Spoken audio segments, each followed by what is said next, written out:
நாம் தமிழர் கட்சி ஆட்சிக்கு வந்தால் கல்கடையை திறப்போம், இருக்கிற மதுக்கடைகள் எல்லாம் மூடுவோம் அப்படின்ட்டு எல்லா இடங்கள்லையும் நீங்கள் சொல்லிட்டு இருக்கிறீங்க. ஆனால் நேற்று இந்த ஆலங்குளம் பகுதியில் பார்த்தீங்கன்னா நம்ம விவசாயி ஒருத்தர் கல் இறக்குறாரு. வருந்தக்கூடிய சம்பவம் தேர்தல் நேரத்தில் இப்படி ஒரு சம்பவம் நடந்தது. எங்கள் எல்லாத்துக்குமே ஒரு மனசை பாதிக்குது.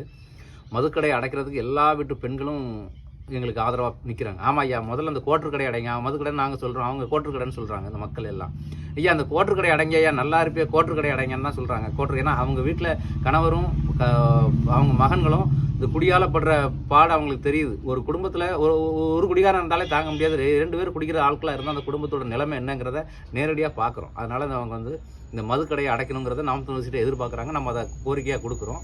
அதை தடுத்து நிறுத்திட்டு கல் மது அல்ல, அது உணவின் ஒரு பகுதி அப்படிங்கிறத புரிய வச்சுருக்கிறோம். நாம் தமிழர் ஆட்சிக்கு வந்தால் மதுக்கடைகள் மூடப்படும், பணங்கள் தென்னங்கள் அரசு பானமாக அறிவிக்கப்படும்ங்கிறது சொல்கிறோம். நேற்று ஆலங்குளத்தில் நடந்த சம்பவம் மிகப்பெரிய துன்பியல் சம்பவம். இந்த காவல்துறைக்கு ஒன்று கேட்டுக்கிறேன். ஆட்சியாளர்கள் அவங்க அப்படி தான் இருப்பாங்க, இதை பற்றி கவலைப்பட மாட்டாங்க. இந்த காவல்துறைக்கு கொஞ்சமாவது மனசாட்சி இருக்கணும். இந்த கள்ளக்குறிச்சியில் கள்ளச்சாராயத்தை காய்ச்சி விற்றான் கண்ணுக்குட்டின்னு ஒருத்தன், ஒரு கேடுகாரப்ப 15 பேருக்கு மேலே செத்து போயிட்டாங்க விஷச்சாராயத்தை குடிச்சு. மாப்பிள்ளை மாதிரி அவனை குடிக்கொண்டு உள்ளே வச்சுட்டு 6 மாதத்தில் வெளியே விட்டாங்க. செத்தவன் குடும்பத்துக்கு 10 லட்சத்தை கொடுத்துட்டு முதல்வர் விட்டார். நேற்று அவன் சொந்த பணையில் 15 இறக்கினா கல் இறக்கினா உங்களுக்கு எப்படி தெரியும்? குடிச்சு பார்த்தீங்களா?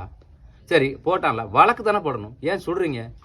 ஏன் அந்த கண்ணுக்குட்டியை சுடலை? நீங்கள் கள்ளச்சாராயம் விற்று 15 பேரை கொன்ன ஒருத்தனை சுட மாட்டீங்க, மாப்பிள்ளை மாதிரி கூட்டிகிட்டு போவியே, சொந்த பணையில் கல் இறக்கி குடிக்கணும் சுடுவீனா? இது நாடா? சுதந்திர நாடா? இல்லை ஜாலியன் வாலாபாக் மாதிரி பண்ணுறீங்களா? இந்த காவல்துறையை வன்மையாக கண்டிக்கிறோம் நாம் தமிழர் கட்சி. உங்கள் ஆட்டம்லாம் இன்னும் கொஞ்ச நாள் தான். எங்கள் அண்ணன் சிஎம் ஆனால் அரசு அனுமதியோட கல் இறக்கப்படும். அப்போ நீங்கள் குடிக்கிறதுக்கு வாங்க, அப்போ பேசிக்கிறோம் உங்ககிட்ட. நன்றிங்கய்யா. நன்றி.